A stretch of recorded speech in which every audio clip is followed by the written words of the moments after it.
Greetings. Welcome to BPI's Power in Community Virtual Showcase. This is a critical time for public interest advocacy in general and BPI's work in particular. We're still in the midst of a pandemic that has cast a light on injustices that previously flourished in darkness. From the exploitation of workers to racial disparities in access to healthcare, the coronavirus has forced us to confront what was pre-existing in our society and our systems. And at this moment of revelation, we experienced a further reckoning as millions of us watched the video a 17-year-old girl recorded of the final minutes of George Floyd's life as he labored to breathe under the knee of a Minneapolis police officer. Like other government entities and state attorneys general around the country, my office has adjusted to worker safety protocols during the pandemic. And we have stepped up to advocate for those whose health and livelihoods have been affected. And like so many organizations, including law enforcement, but also outside of it, we have reflected on our own place in systems that have perpetuated racial injustice, and we have resolved and acted to do more.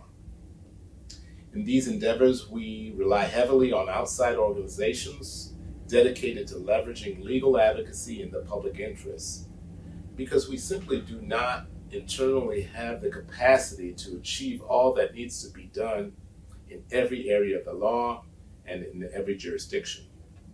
Specifically, we are indebted to BPI for their input in legislative efforts on law enforcement reform, as well as BPI's influence in our implementation of the Chicago Police Department consent decree. As a former legislator who dedicated significant time and effort to sentencing reform while in the Illinois Senate, I already appreciated BPI's work when I took office. And this organization is an even more valuable resource and partner today as I serve in my current role. You know, I'm inclined to say that BPI is so good at what they do because of the superstars who joined their leadership from the Attorney General's office. But in all seriousness, BPI has been on the front lines of social justice advocacy for more than 50 years. That kind of experience matters. It matters when BPI brings community members to the table for the police reform discussion. It matters when you advocate for sentencing reform and support education in prisons and services for those reentering society. It matters when you go to court to fight housing discrimination and when you help communities empower themselves through early childhood education.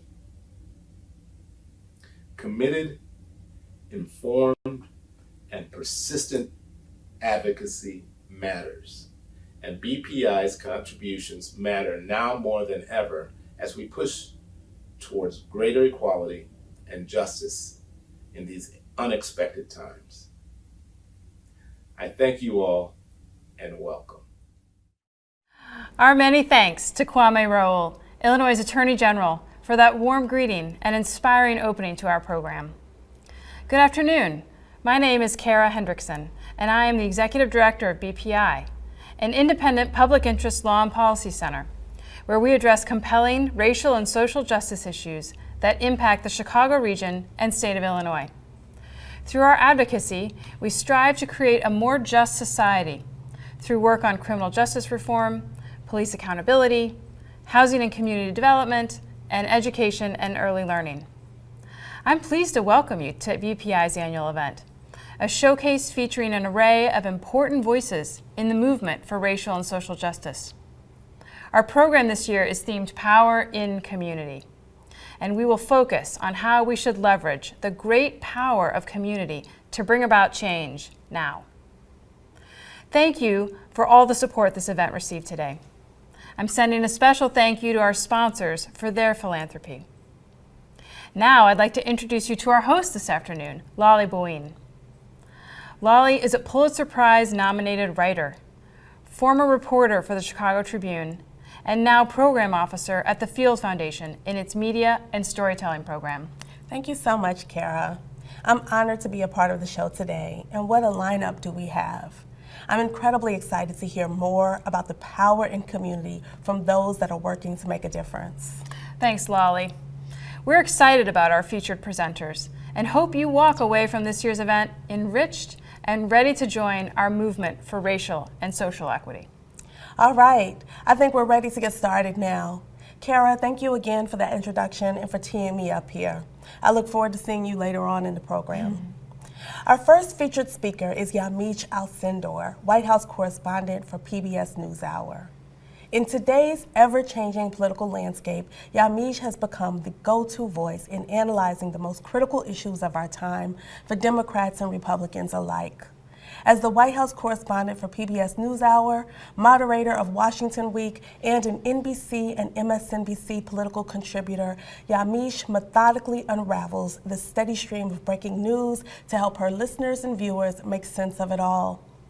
Recently, Yamiche received the White House Correspondents Association's Aldo Beckman Award for overall excellence in White House coverage. She was named the 2020 NABJ Journalist of the Year. Yamiche has become a steady voice in journalism and racial equity. Most recently, she held President Joe Biden and his administration accountable for the mistreatment of Haitian immigrants at the border. We are so grateful for her work. Without further ado, let's hear from Yamiche. Thank you so much, BPI, for inviting me to be part of your annual event, Power in Community.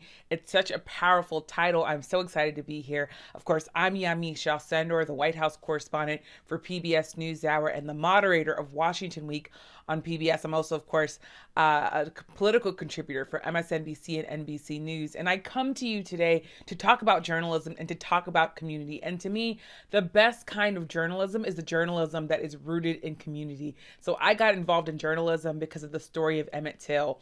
He was, of course, that young African-American man who was murdered at 14 years old by a group of white men who were essentially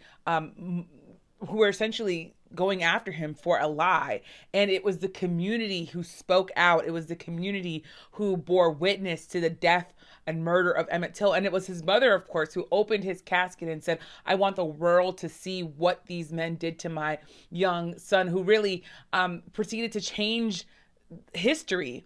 The death of Emmett Till and the community speaking out and the power of journalists to go in and take that photo of Emmett in his open casket, to me, is the clearest example of the kind of journalism that should be reflecting what is going on in the community. So when I think about sort of how people can engage in journalism, how they can be part of this sort of conversation where journalists are really rooted in the pulse of America and really rooted in real people's stories, it's about making sure that we make time to talk to regular people. When I'm a journalist, and when I'm a journalist on the scene in different cities, I want to make sure that I'm going into communities where people are gathering naturally, where people are feeling as though they can talk to journalists and where they can actually be heard. I think part of that also means that people embrace journalism, embrace the idea that while you might not like everything that is portrayed, that journalists' job is to be fair and to be just and to be clear-eyed about the type of story that we're telling. In my roles, that means also holding people accountable in the community leaders, organizers, politicians. The type of journalism that is, I think, the type of journalism that shifts history and that impacts people's lives is the kind of journalism that means that we have to stand up when things are not being said rightly, or stand up when truth is not being honored by leaders, community leaders, or politicians. So in my case, I think journalism is so much rooted in this idea of making sure that we're all marching toward truth, that we all understand that justice and a world that is just, a world where people are treated fairly, is the sort of goal of society. I will also tell you that I think journalism and the kind of journalism that is in community with others is the kind of journalism that can change, that can really illuminate extraordinary people in ordinary circumstances. So I think about the late, great John Lewis, who in his final column in the New York Times that was posted on the day of his funeral, he talked about the beloved community. He talked about the beloved society. He talked about this idea of people coming together and forming a sort of community that's focused on not politics, not Democrats or Republicans, but that's focused on just bettering the world and making sure that people are treated equally. And in that, he said that each person can do their role. And of course, he always talked about getting into good trouble. So for me, journalism is my good trouble. And you, I think, should be able to find your good trouble, whether it's being a community activist, whether it's being a Wall Street banker, whether it's being a lawyer or a doctor or a nurse or a bus driver or a grocery store worker. Everyone has their role to play in this sort of beloved community that we can build together. To me, it's in some ways, it really is indicative of the idea that so many people want to be heard. So many people feel as though they're not being seen, especially African Americans and people of color and immigrants.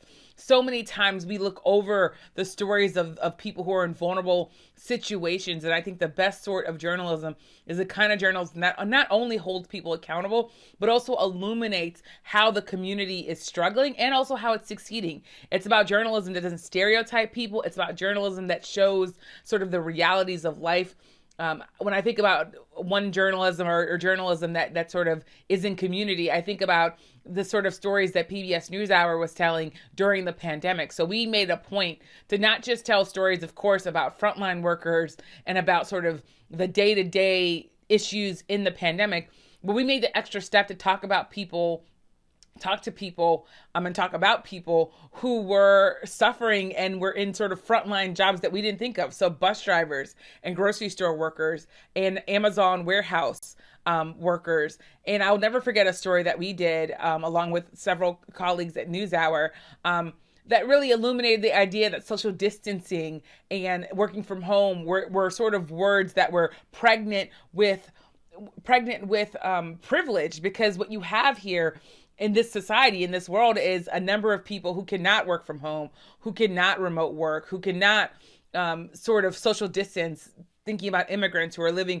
7 to an apartment with 2 bedrooms, or an Amazon worker that I met and interviewed who was taking care of her elderly parents and who had to go to work every day. So I think that in some ways, journalism should also be about making sure that we check ourselves, check our privileges, check to make sure that we're not using language that sort of leaves people out in the community. So to me, journalism is about journalism that is relevant, that connects to people's lives. That's also what we try to do on Washington Week, trying to get at stories that are about kitchen table issues, that are about the things that people are discussing and worrying about every single day. So I hope that journalism can have a place in the community, will continue to have a place in the community, will continue to be a place where people can come and feel like they can not only hear and learn about the news, but also that they can be seen and they can also be shown in their true reality. So thank you again for inviting me to speak to BPI and this annual event. I'm so excited to come to you virtually. I wish I was there in Chicago, hanging out and eating some deep dish pizza, but I am so excited to join you this way, and thank you so much. Thank you so much, Yamiche. Next up is Chuy Garcia, U.S. Congressman of the 4th District of Illinois. Throughout his career, Congressman Garcia has been a progressive voice, both as an organizer and as a legislator, fighting to improve the lives of his working-class neighbors, many of whom are immigrants like him. He is a coalition builder committed to expanding access to quality education, affordable housing, and economic opportunity. He currently serves as a member of the influential Financial Services Committee, Natural Resources Committee, and the Transportation and Infrastructure Committee. He is a member of the Congressional Hispanic Caucus. He is also the founder of the Future of Transportation Caucus. Congressman Garcia previously served as a Cook County Commissioner, where he spearheaded a ban on discriminatory practices involving landlords limiting lease opportunities for people who rely on housing choice vouchers. He is well known to those working in the community to bring about change. Please join me in welcoming Representative Garcia.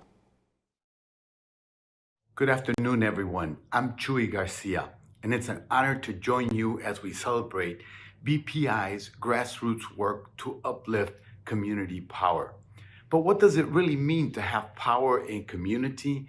And why is community power so important? Well, many of us are here because we believe in community power. We've seen it and experienced it in ourselves. So I'd like to share some of my own background in community activism and how that continues to shape the work that I do.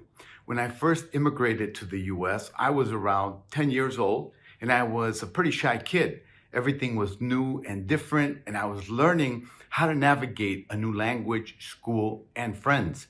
And then when I was 13, I had a transformative experience working my first summer job. This was in 1968, and I participated in Chicago's Summer Youth Jobs Program, a part of the Great Society Federal Youth Employment Program. That opportunity gave me a taste of what it meant to make a difference in my community. We cleaned up the neighborhood, organized sports for younger kids, and conducted community surveys.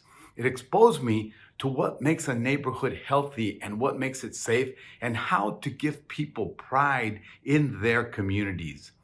That last point, it really stuck with me. To have pride in your community, how to literally meet someone where they are, often at their own doorstep. And as I grew older, I was lucky to be mentored by a generation of activists and political leaders who channeled their community pride into transformative action and political power. In fact, when I joined the city council in 1986, I represented a ward that had been drawn by a court order to give Latinos on the Southwest Side a political voice. And decades later, I'm proud to represent the 4th Congressional District, which was drawn to make sure Illinois Latino communities are heard and approved by federal judges in accordance with the Voting Rights Act. So we've come a long, long way, but last year and a half has also made it clear how far we have to go. The pandemic reinforced how connected the issues affecting our communities really are. We can't talk about true representation without also addressing economic and racial justice, police accountability, youth opportunity, and more. Our communities need fundamental investment from the ground up, and this is where communities have the crucial power to bring about change. Because as hard as the past 2 years have been, we've also seen the kind of organizing that takes me back to my roots as a neighborhood kid in Chicago. And I truly believe it's at the community level that we can speak truth to power, and in doing so, create some pretty incredible power of our own. Thanks again for having me, and congratulations to BPI on another year in community advocacy. Adelante. Thank you, Congressman Garcia. Your work in Congress is so appreciated and admired, as is your passion for helping others. And now to our audience. What does power in community mean to you? What compels you to take a stance on issues that are meaningful to you? Share your ideas in the chat as we engage this virtual community for change. While you're adding your own thoughts, let's hear from BPI staff and partners as they reflect and answer this same question, particularly in the areas of criminal justice reform, police accountability, housing opportunities, and early education.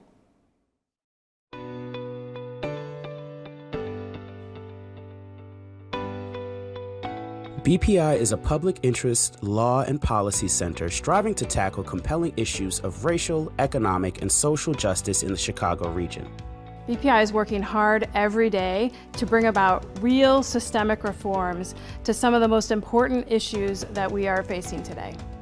BPI explores avenues through the law, through policy research and advocacy, and through community partnerships to make meaningful differences in inequitable systems. In its over 50-year history, BPI has guided social change with landmark legal cases, such as the seminal public housing desegregation lawsuit, Gautreaux versus Chicago Housing Authority. A case that went up to the Supreme Court and has resulted in increased opportunities for public housing residents in Chicago. BPI believes the power within communities ushers in transformational change. Power in community is simple. Literally, the definition is right there. Let the community lead. Let the community design. Let the community tell you what the structure is it needs. It's recognizing that there's so much wisdom in people and in their experiences. To me, it means that when we gather together at the grassroots level, we can produce powerful, effective, progressive change. How do we bring love into our systems? And I know that might sound weird as an attorney, but I think it's the truth. BPI works in 4 main areas of focus. Justice reform. Our Justice Reform Program advocates for policies, practices, and programs that address the problems of overcriminalization and mass incarceration in our state's criminal legal system. In the long run, our vision and our mission is to live in a world and help foster a world where we become obsolete, where prisons as we know them don't exist anymore. Police accountability, seeking to increase public safety and promote racial justice by enacting systemic police reforms. We believe that the ordinance that passed recently is really going to be transformational. This ordinance right here, nothing like it in the whole entire United States. And that it gives our communities a critical and decisive voice in saying who polices our communities and how our communities police. To grow and build trust between the police and communities, to reimagine what public safety means. The racism and inequities that exist in our criminal legal system are deeply entrenched. BPI came in to help us understand what is possible, what isn't possible, where there's room to push and where there's not room to push. Housing, increasing the availability of affordable housing and revitalizing communities. BPI's housing program is currently focused on desegregating Chicago's public housing. Access to better employment, better education. BPI served as a member of the Ida B. Wells Monument Committee and fiscal sponsor of this project. Early learning, striving to improve the quality of public education for all Chicago's children. Effort to build a community-powered system of support for young children in the Oak Elder Riverdale community on Chicago's far southeast side. Our doctors collaborate with BPI to do early development screenings for children within our community. The time is now to help drive change. Our policy work builds momentum, which helps many communities, particularly Black and Brown communities. People will know what BPI is about and want to learn more about us, to partner with us, or to just fight alongside us when we're fighting for racial and social justice. Committed to deconstructing systems of oppression and united for change. To ensure that the change we make is informed by and driven by experiences of the people who are going to be most affected by the change. And how do we support people and their experiences? And when we operate as you're my other me, what do I want you to feel when you engage with the system? BPI is at a moment right now when the calls for action are urgent, and we are poised to move forward to fight for the same systemic changes that we've been fighting for more than 50 years. Please consider supporting BPI by making a gift today. Learn more at bpichicago.org.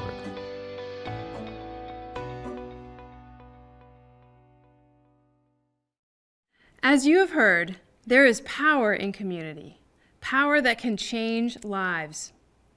At BPI, we're a part of this movement for change through our work. We've been a part of big wins for communities this year, from the Chicago City Council's adoption of a community oversight ordinance for the Chicago Police Department, to the installation of a community-driven monument to Ida B. Wells in the Bronzeville neighborhood.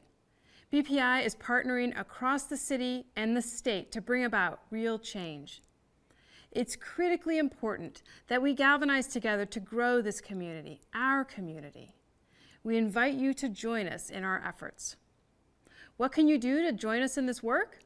Stay engaged in our work by attending an event, signing up for our newsletter, or following our updates on social media.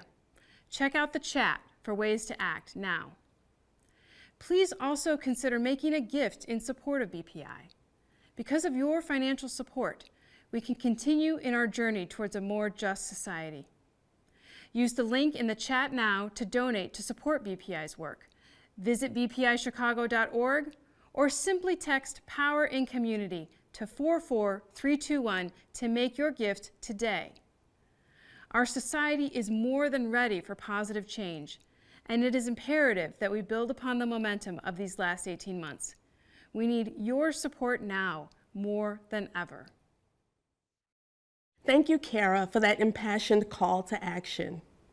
Our next guest is Cheryl Cashin, the Carmack Waterhouse Professor of Law, Civil Rights, and Social Justice at Georgetown University's Law Center. Cheryl was recently interviewed by BPI's own Alexander Polikoff about her new book, White Space, Black Hood, which delves into the residential caste system as it relates to housing, policing, schools, and transportation. After we hear from Cheryl, you'll be treated to a musical performance from the People's Music School, which is a tuition-free music school serving 1,600 under-resourced children across Chicago and beyond. The mission is to give students access to the benefits of high-quality, immersive music education. Through intensive instruction and performance, students achieve excellence in music that transfers to the classroom and beyond. Let's now hear from Cheryl. Good afternoon. It's an honor to speak to you about power in community. I so admire the work of BPI, and because this is a fundraiser, I'm going to give a donation today. Personally, I've learned so much from and cite the legacy of BPI in housing, particularly the Gautreaux case. As a law professor and an author, I've spent nearly 3 decades grappling with the issue of US residential segregation and resulting injustice. My most recent book, White Space, Black Hood, Opportunity Hoarding and Segregation in the Age of Inequality, reflects this decades of research and thinking. I argue that we have a system of residential caste in which government overinvests and excludes in affluent white space and disinvests and, frankly, preys on people in high poverty Black neighborhoods. These are the extremes of American residential caste, but everyone who cannot afford to buy their way into high opportunity neighborhoods is harmed by this system. Those trapped in concentrated poverty are harmed the most. In the book, I show that residential caste is animated by 3 anti-Black processes: boundary maintenance, opportunity hoarding, and stereotype-driven surveillance, all of which BPI works at resisting. Boundary maintenance is a polite phrase for intentional state action to create or maintain racial segregation. The negative effects of exclusion are clear. Segregated communities tend to rate very low on social mobility for poor children. And the gap in life expectancy between Blacks and whites in very segregated cities like Chicago can exceed 20 years. And yet the people excluded from affluent space are paying for its golden infrastructure with their hard-earned tax dollars. A recent study found that white neighborhoods in Chicago receive 3 times as much public and private investment as Black neighborhoods. But here is where power in community comes in. The good news, is that progressive multiracial coalitions constitute a political majority in many cities. And this creates opportunity for majoritarian power that promotes racial justice and equality innovation. In the book, I call for abolition and repair of residential caste. That means investment in greenlining of Black neighborhoods rather than disinvestment and economic predation. Mandatory inclusionary zoning rather than boundary maintenance. Equitable public funding rather than overinvesting and hoarding for high opportunity places. Humanization and care rather than surveillance and stereotyping. I hold up examples of cities doing radical things in my writing, and I look forward to heralding new innovations in Chicago one day soon. Thank you.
What an inspiring performance from the People's Music School.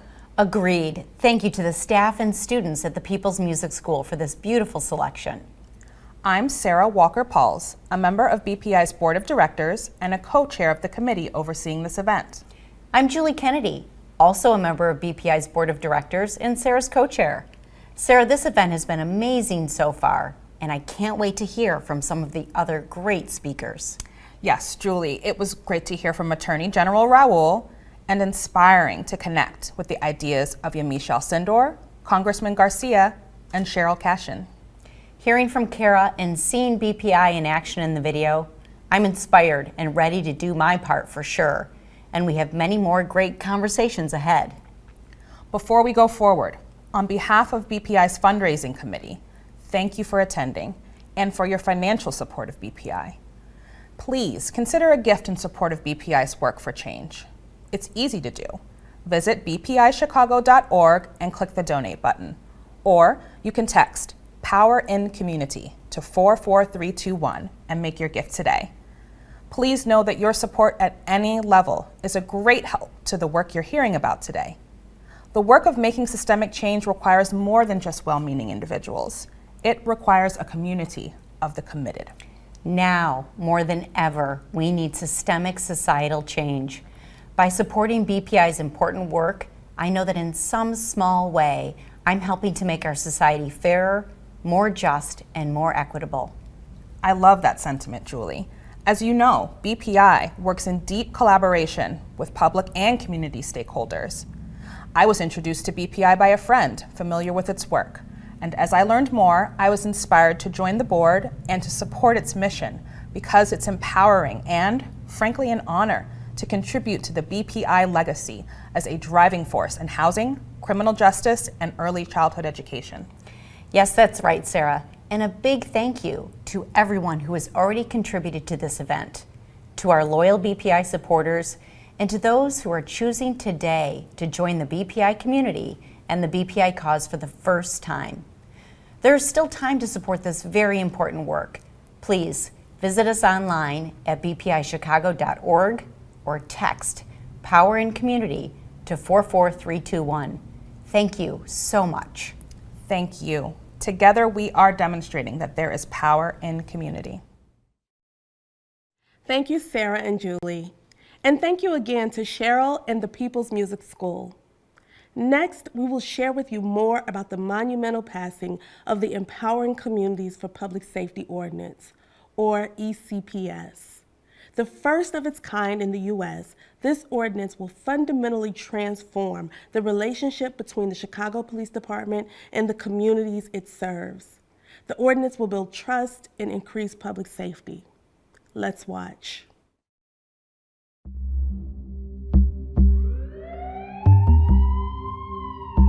There was nothing new and nothing surprising about Laquan McDonald. The murder captured on video forced everyone to see what some people didn't want to believe. Communities across the city of Chicago have known for decades that our system of policing in Chicago is badly broken. The release of the Laquan McDonald video really brought us to a decision point as a city.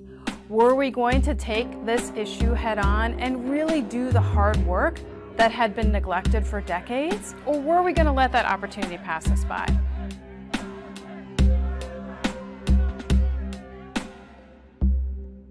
In a lot of communities, there's very little trust in the police department. And when that trust doesn't exist, the police department can't do the job that it's supposed to do. So one idea that emerged was to create a bigger role for community members in oversight of the police department. It really started with working with community members to figure out what are your concerns, how do we engage with you in that process.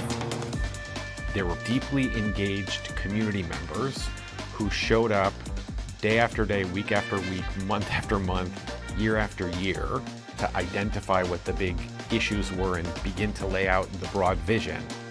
There was a lot of robust engagement in order to get to this point. but it really started with community.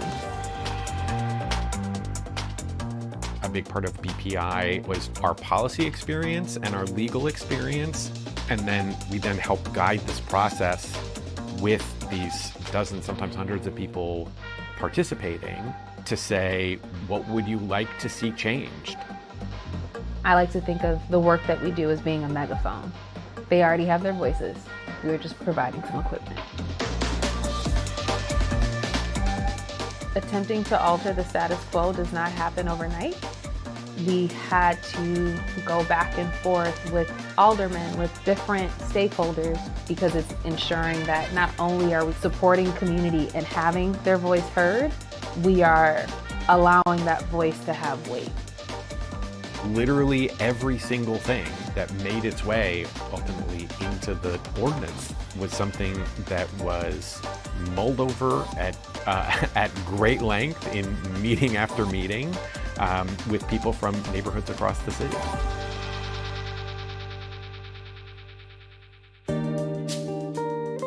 The ordinance does two things. It creates a citywide body that's going to have all sorts of powers to make systemic police reform. And it also is going to establish within each police district new elected bodies that are going to play a very important role bringing about reform at the district level. If you are someone on the ground and you have an issue, you can go to your district council member and say, hey, we need to come up with a solution to what we're seeing happening. They will be working within each police district to engage with police department leadership and to focus on public health and public safety in those districts, but to have an agenda that is community driven. So that happens at the district council level. And then at the citywide level, we have commissioners who are weighing in on important things like policy.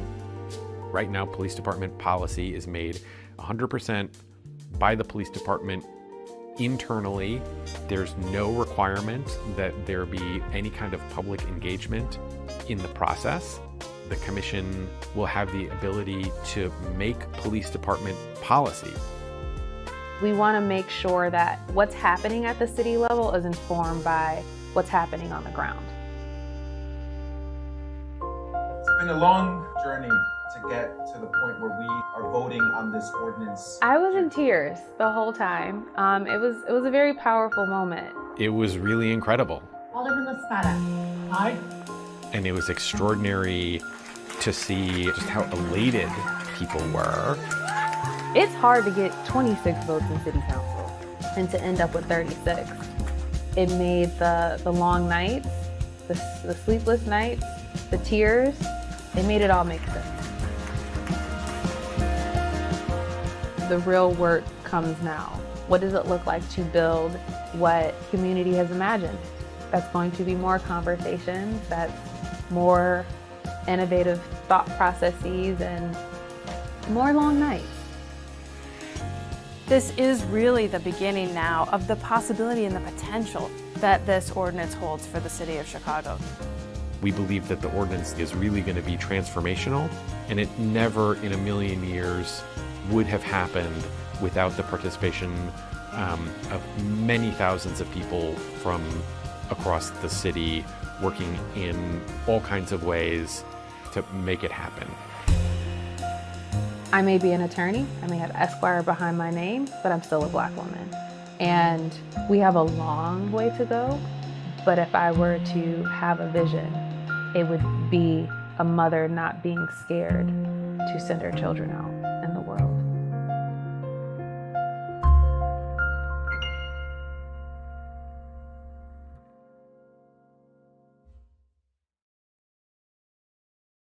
What an amazing accomplishment for the city, the coalition behind the ordinance, and for BPI. My name is Nancy Negrete, and I am proud to have recently joined BPI as a Polyakov-Gautreaux Fellow and Policy Analyst. BPI supports recent law and policy school graduates through this 2-year fellowship designed to grow the next generation of leaders in the movement for racial and social justice. I'm excited about the next 2 years of my fellowship and the opportunity to be involved with an organization that evokes this kind of thoughtful change in society.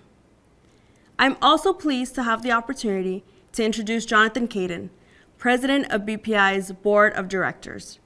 Jonathan has a long history with BPI, beginning in 1999 when he joined BPI as a young lawyer for 2 years as a Skadden Fellow. Jonathan joined BPI's Board of Directors in 2008 and served in various capacities on the board before becoming president at the beginning of 2020. Please welcome Jonathan Kayden. Thank you, Nancy. Congratulations on your fellowship and welcome to BPI. You join a long line of accomplished lawyers and policy analysts who began their careers with such a dynamic and influential organization. Good afternoon, everyone. I'm Jonathan Kayden, President of BPI's Board of Directors.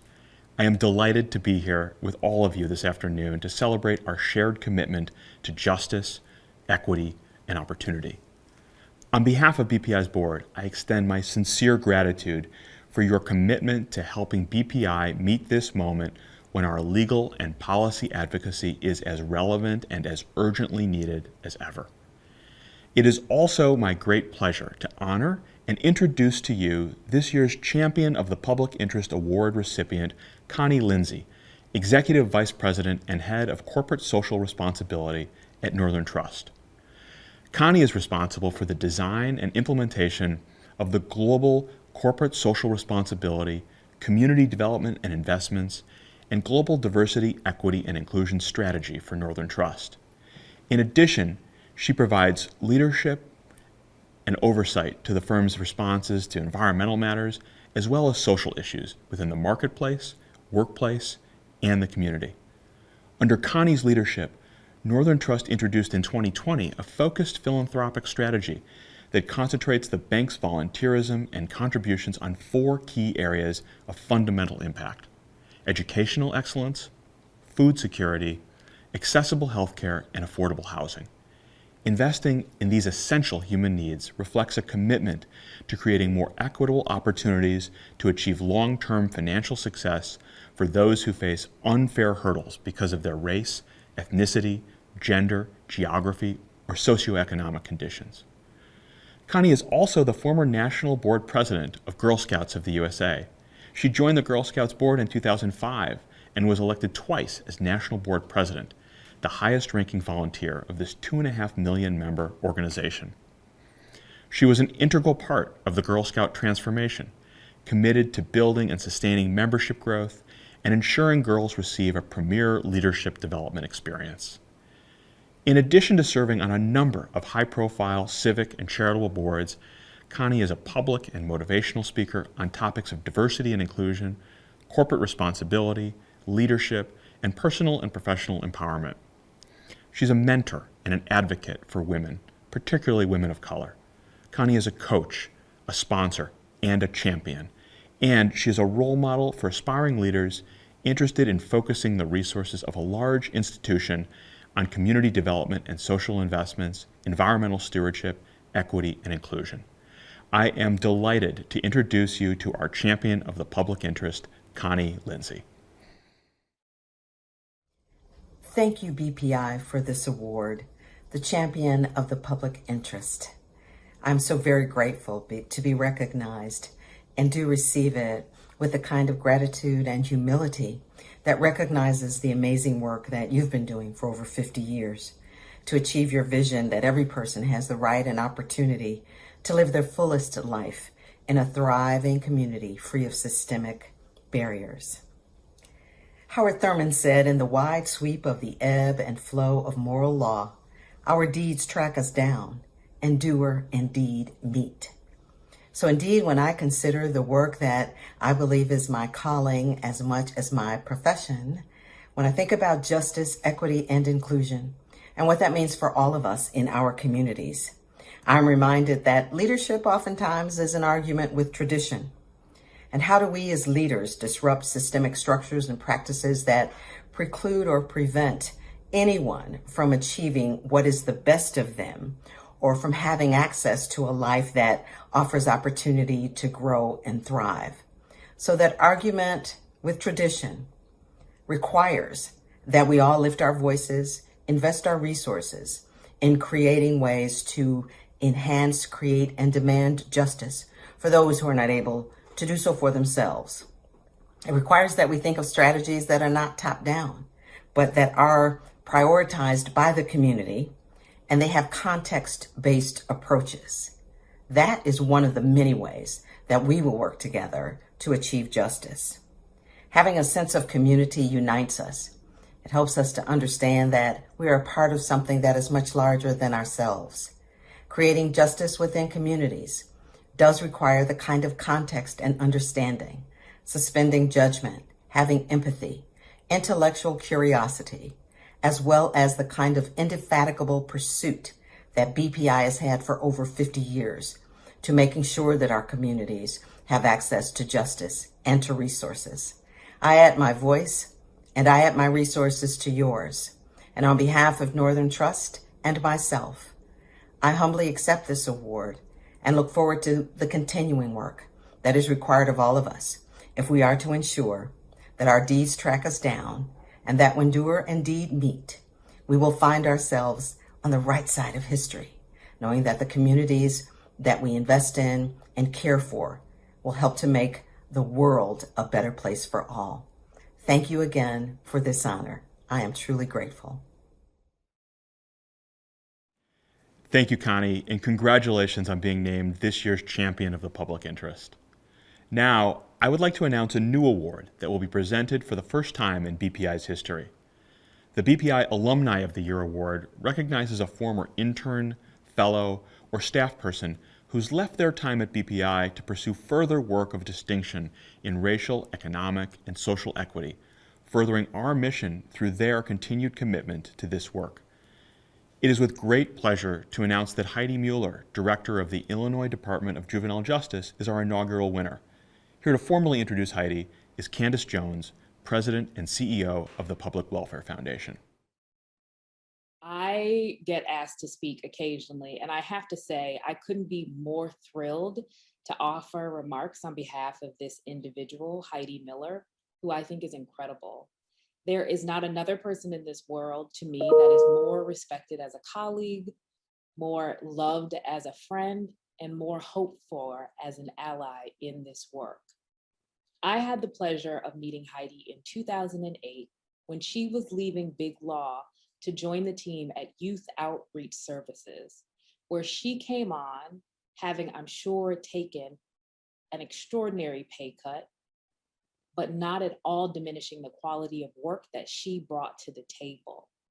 She joined while I was working at the MacArthur Foundation and poured herself fully into providing better mental health services and alternatives to incarceration for youth that were in conflict with the law. It was my pleasure to meet her then, and it's been my pleasure to work with her throughout the balance of her career. She left Youth Outreach Services and joined the Illinois Juvenile Justice Commission as an executive director, where she took responsibility for looking at the federal funding that came to the state of Illinois and what it was providing for youth that were under its care.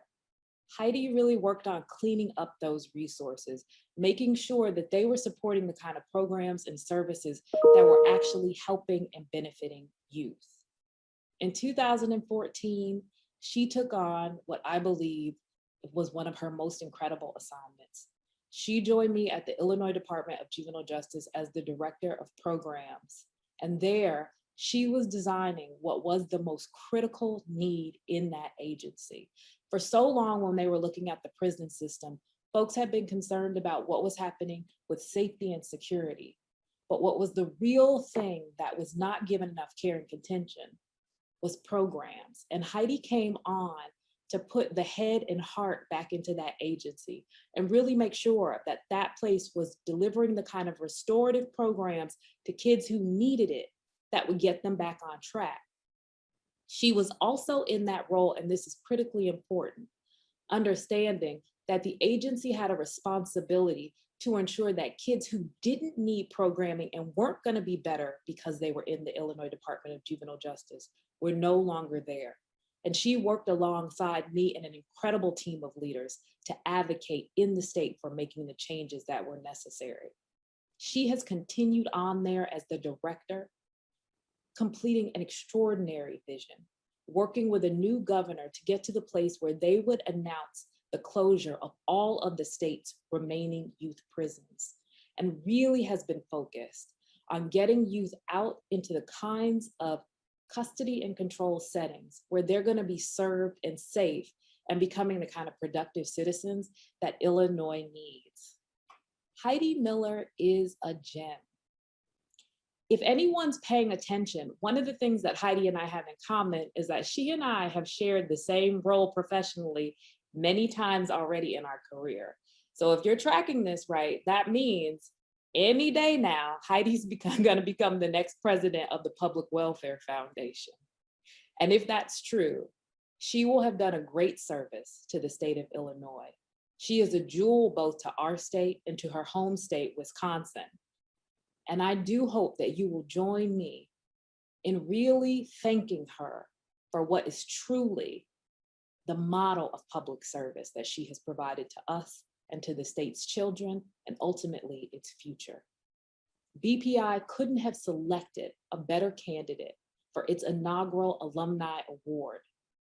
Thank you so much for everything you do, Heidi Miller, and join me in thanking her on behalf of us all. Take care. I am so honored and humbled to be receiving this inaugural award from BPI. This award is especially meaningful to me because BPI is where I figured out what I wanted to do with the rest of my life. It's a place where I first learned that law and policy and research and practical knowledge and a deep passion for making the world a better place can actually come together in a career and have a real and meaningful and tangible impact on the world around us. I've been really privileged to work with BPI over the years on a number of projects and have continued to see the role of BPI in community grow and morph and change into the place that it is at now.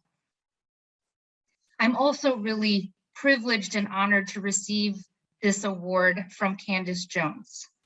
She's one of the people that I admire most in the world. And she's the person who actually brought me on to DJJ in the first place.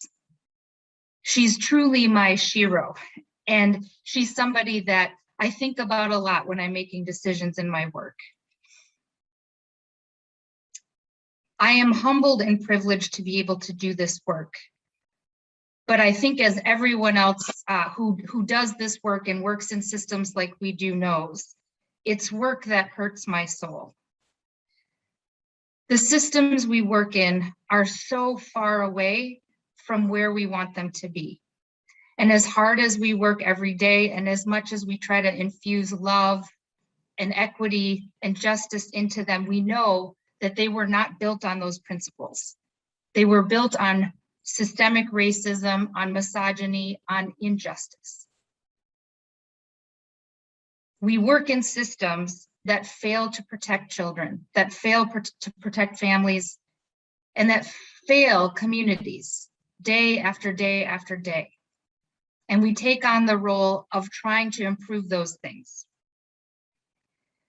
But often it feels like we're in a Charles Dickens novel, and we are waiting around for youth who have been victimized, for youth who have suffered disinvestment, for youth that have been neglected, to finally act out of hopelessness. And then our system stands ready to crush them. This is work that we all do with our whole hearts, with our whole minds.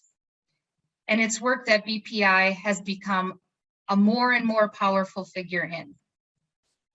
I'm really excited to continue this work with all of you and hope that we can realize the vision, as Candace puts it, of a system that is truly just. So thank you from the bottom of my heart for this honor, and I hope that we can continue to work together for many years to come.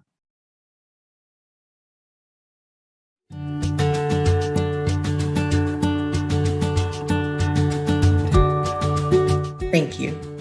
Thank you. Thank you. Thank you. Thank you. Thank you. Thank you. Thank you. Thank you.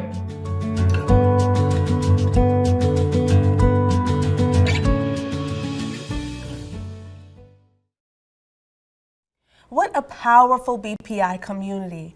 I thank each of them.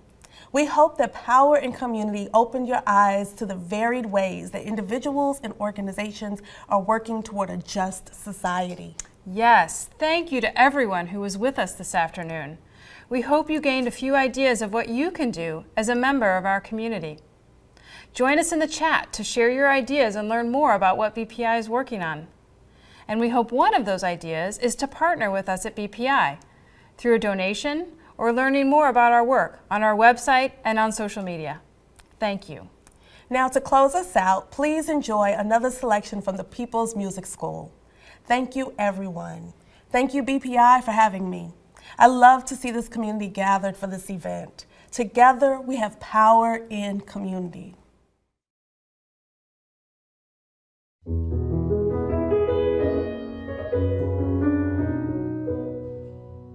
I'm nothing special, in fact, I'm a bit of a bore. When I tell a joke, you've probably heard it before. But I have a talent, a wonderful thing, 'cause everyone listens when I start to sing. I'm so grateful and proud.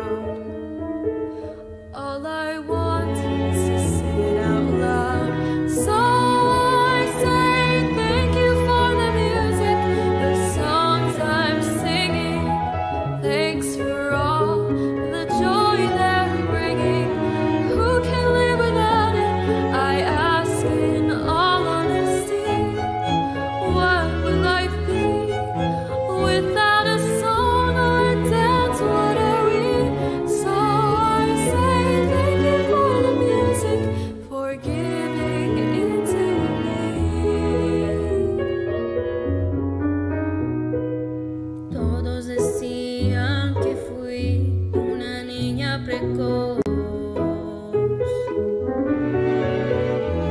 Bailé y canté y sobresalí por mi voz. Y hoy me pregunto cuál es la razón, por qué siempre gana la gran atención una simple canción. Si se hace con el corazón, por eso quiero dar las gracias a las canciones que transmiten emociones. Quiero dar las gracias por lo que me hacen sentir. Debo admitir que con la música vale vivir. Por eso quiero dar las gracias por este don en mí.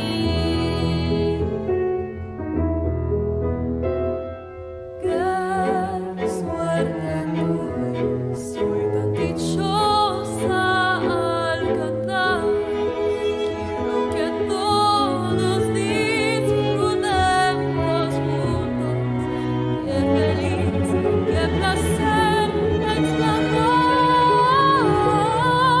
Thank you for the music, the songs I'm singing. Thanks for all the joy they're bringing. Who can live without it? I ask in all honesty. What would life be